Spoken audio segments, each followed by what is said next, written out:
मुरारी एक अनाथ था जो पैसे कमाने के लिए एक सराय में काम करता था। वो सारा दिन काम करता और सराय का बचा हुआ खाना अपनी छोटी सी झोपड़ी, जो नदी के पास थी, में लेकर वापस आता।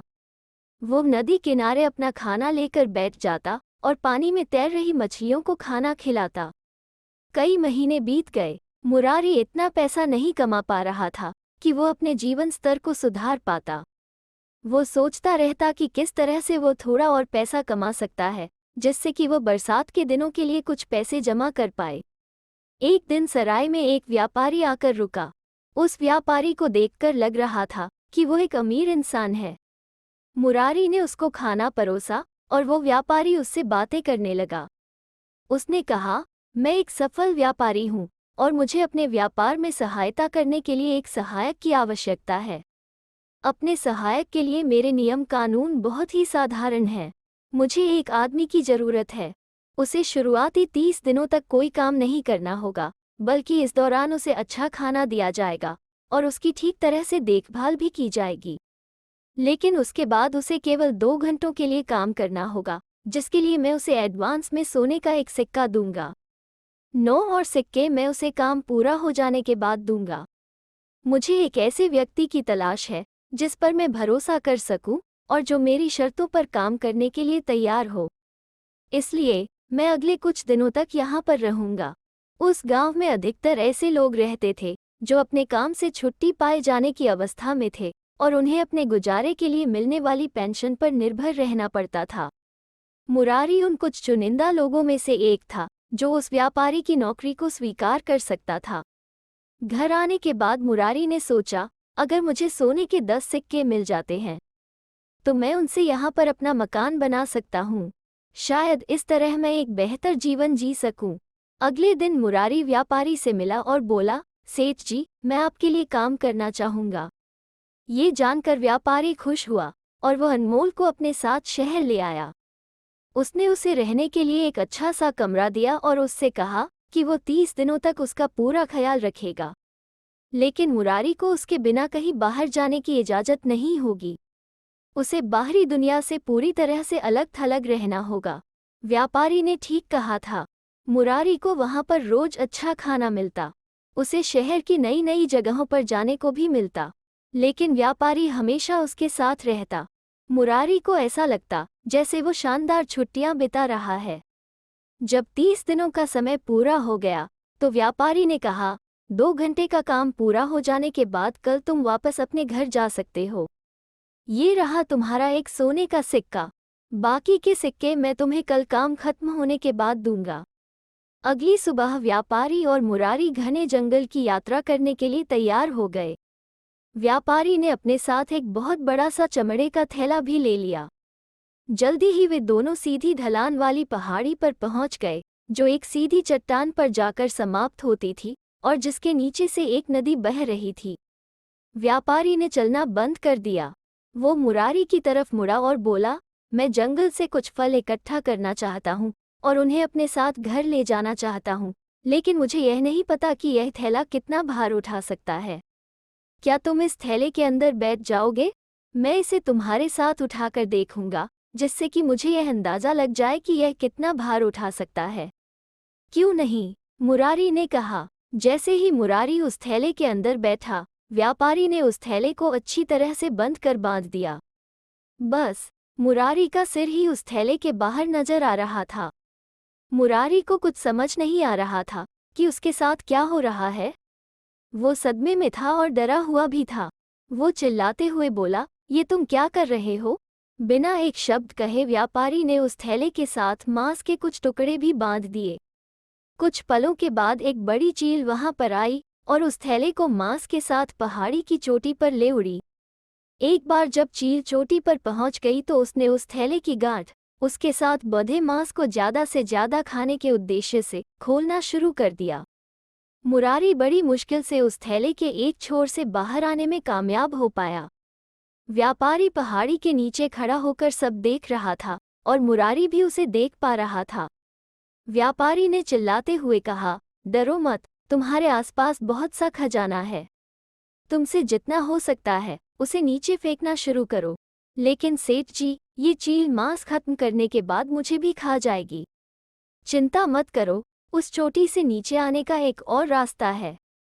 अपना काम जल्दी से पूरा करो। व्यापारी ने मुरारी को आदेश दिया। चील अब भी खा रही थी और वो बहुत ही आक्रामक ढंग से मांस पर चोट कर रही थी। एक बार जब मुरारी ने कुछ खजाने को चोटी से नीचे फेंक दिया, वो चिल्लाया, बस हो गया। मैं अब इस चोटी से नीचे आना चाहता हूँ। मुझे बताओ, मैं नीचे कैसे आ सकता हूँ?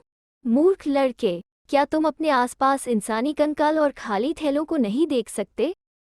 वहां पहुंचने वाले अधिकतर लोग वहीं पर रहे और चील का आहार बने। वहां से वापस आने का बस एक ही रास्ता है कि तुम उस चोटी से नदी में छलांग लगा दो।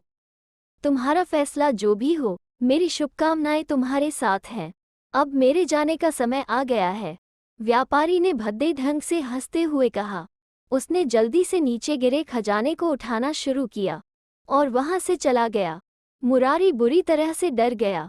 उसे अब समझ में आ चुका था कि क्यों व्यापारी ने उसे 30 दिनों तक सबसे अलग थलग करके रखा, ताकि उसे इस बात का भरोसा हो जाए कि मुझे खोजने के लिए कोई नहीं आने वाला है।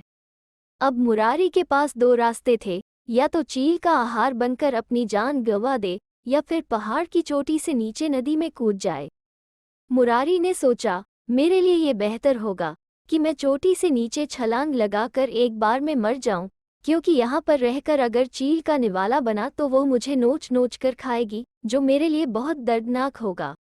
मुरारी ने निराश होकर खुद को भाग्य के भरोसे छोड़कर नदी में छलांग लगा दी। उसे ये पता ही नहीं था कि वो जिस नदी में छलांग लगा रहा है, वो वही नदी है जो उसके गांव में उसके घर के पास से बहती है। और उस नदी में वही मछलियां रहती हैं जिन्हें वो रोज खाना खिलाया करता था। जब वो नदी में गिरा और डूबने लगा तो वहां मौजूद मछलियों में से एक ने उसे पहचान लिया और उसके पास एक लकड़ी का छोटा टुकड़ा खींचकर ले आई।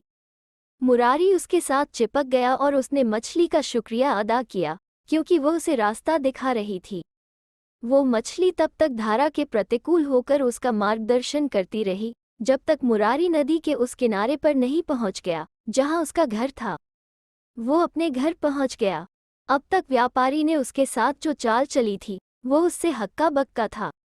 कुछ दिनों के बाद मुरारी ने सुना कि वही व्यापारी उसके पास के गांव में फिर से एक नए शिकार की तलाश में आ रहा है। मुरारी का एक दोस्त व्यापारी के उस प्रस्ताव को स्वीकार करने के बारे में सोच रहा था, पर मुरारी ने उसे सतर्क करते हुए कहा, मेरे पास सोने का एक सिक्का है, वो मैं तुम्हें दे दूंगा, पर तुम उसके पास मत जाना। वो बहुत खतरनाक आदमी है। वो अपने उस दोस्त को व्यापारी के जाल से बचाने में कामयाब हो गया और उसने उसकी जान बचा ली। दूसरे दिन वो पास के गांव में गया और व्यापारी से मिला। जब व्यापारी ने उसको देखा तो पहले तो उसे देखकर उसे विश्वास ही नहीं हुआ कि मुरारी उसके सामने है। सेठ जी, मैं अपने बाकी के सिक्के लेने के लिए आया हूँ। मुरारी ने सीधे सीधे उससे मांग कर दी। लेकिन तुम चोटी से नीचे कैसे आए? व्यापारी ने 9 सिक्के गिनते हुए और मुरारी को देते हुए प्रश्न किया। उस चील ने मुझे एक जगह पर गिराया और वहां से चली गई। जहां मुझे गिराया गया उससे कुछ दूरी पर मुझे एक सुरंग मिली। वो सुरंग मुझे उस चोटी से नीचे तक ले आई। सेठ जी, वहां पर अब भी बहुत सारे बहुमूल्य रत्न और खजाना मौजूद है। आप खुद वहां पर जा सकते हैं और जो चाहे वहां से ले सकते हैं, क्योंकि जब बात सबसे बहुमूल्य रत्न को पहचानने की है तो उसके बारे में मुझसे ज़्यादा समझ आपको है। लेकिन उसके लिए आपको अपने थैले पर और भी ज़्यादा मांस, चील को ज़्यादा देर तक खाने में व्यस्त रखने के लिए लगाना होगा। व्यापारी उसके बारे में सोचने लगा और उसने तय किया कि वो खुद पहाड़ की चोटी पर जाएगा। उसने मुरारी से पूछा, क्या तुम मेरे साथ आओगे? मैं तुम्हें इसके लिए पैसे दूंगा। बेशक, मैं आपके साथ आऊँगा, लेकिन उसके लिए मुझे और पैसे की ज़रूरत नहीं है। ये 10 सोने के सिक्के मेरे लिए बहुत हैं। मैं जहाँ हूँ वहीं पर खुश हूँ। मुरारी ने कहा। अगली सुबह व्यापारी और मुरारी जंगल में गए। जब वे पहाड़ पर पहुँचे तो व्यापारी थैले में बैठ गया। एक बड़ी सी चील उसे लेकर उड़ गई और पहाड़ की चोटी पर पहुँच गई। एक बार जब व्यापारी वहां पहुँच गया तो वह ये देखकर हैरान रह गया कि सूरज की रोशनी में बहुत सारे कीमती रत्न चमक रहे हैं। उसे समझ में नहीं आ रहा था कि वो कौन सा रत्न उठाए और कौन सा छोड़ दे। मैं यहाँ से बहुत से रत्न नीचे फेंकता हूँ, तुम सब इकट्ठा कर लो और संभाल कर रख लो। उसने वहां से चिल्लाकर मुरारी से कहा, जो नीचे खड़ा था। व्यापारी तब तक रत्न नीचे फेंकता रहा जब तक चील थैले पर लगे हुए मांस को खाने में व्यस्त रही और उसकी ओर नहीं बढ़ी। जब वो उसकी ओर बढ़ी तो उसने मुरारी को आवाज लगाई, मुरारी, मुझे बताओ कैसे बचना है। सेठ जी, वहां से बचने का बस एक ही रास्ता है कि आप पहाड़ की चोटी से नीचे नदी में छलांग लगा दें। आपका जो भी फैसला हो, उसमें मेरी शुभकामनाएं आपके साथ हैं। अब मेरे जाने का समय हो गया है, मुरारी ने कहा और जल्दी से जेवरों को इकट्ठा करने का काम पूरा किया और वहां से चला गया। व्यापारी ने नदी में छलांग लगा दी। पानी में मछलियों ने उसे नहीं पहचाना। वहां पर उसकी मदद करने वाला कोई नहीं था। वो नदी में डूब गया। इस तरह दूसरों के लिए खड्डा खोदने वाला खुद ही उसमें जा गिरा।